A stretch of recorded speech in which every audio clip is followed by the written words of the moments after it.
معاصی اور گناہوں کی ایک سزا یہ بھی ہے کہ عمر، رزق، علم و عمل اور طاعت و عبادت کی برکتیں چھن جاتی ہیں۔ کتنی بڑی بات! عمر، رزق، علم اور عمل، اطاعت اور عبادت کی برکتیں چھن جاتی ہیں، یعنی ان چیزوں میں انسان پیچھے رہ جاتا ہے، کمی ہو جاتی۔ غور کیجیے اپنے معمولات پر، ایک دن میں کیا اچیو کرتے ہیں۔ اور رزق میں صرف مال نہیں آتا بلکہ ساری خیر و بھلائی، علم، عمل، اطاعت، عبادت، دین و دنیا کی خیر و برکت گناہگار سے سلب کر لی جاتی۔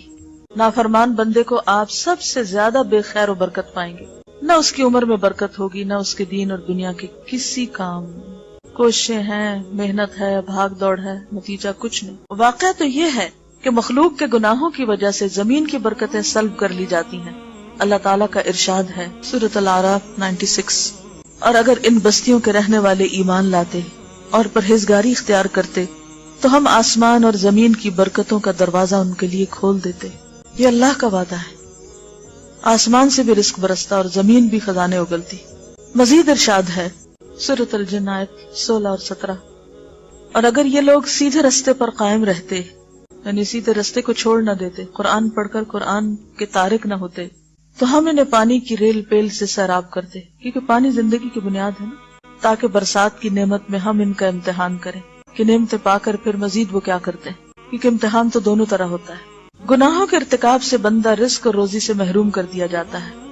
پیچھے آپ پڑھ چکے ہیں مسند احمد کی حدیث شریف میں ہے ان روح القدس نفث فی رعی انہ لن تموت نفس حتی تستکمل رزقها فاتقوا اللہ واجملوا فی الطلب فانہ لا ینال ما عند اللہ الا بطاعته۔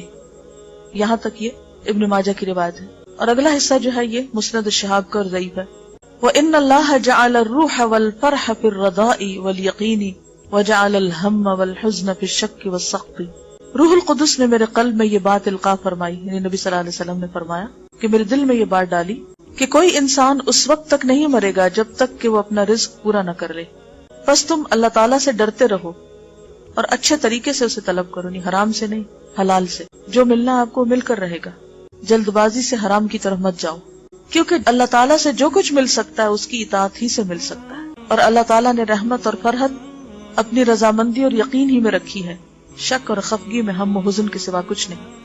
یہ جو آخری حصہ اگرچہ ضعیف روایت ہے، لیکن ویسے اگر اس بات کو دیکھیں تو بات یہ کہ جو بندہ اللہ سے راضی رہتا ہے اللہ تعالیٰ اس کو راضی کر دیتا ہے، اور جو بندہ اللہ سے ناراض ہوتا ہے، جیسے کہ ایک اور حدیث میں آتا ہے نا، تو اللہ اس سے ناراض ہو جاتا ہے۔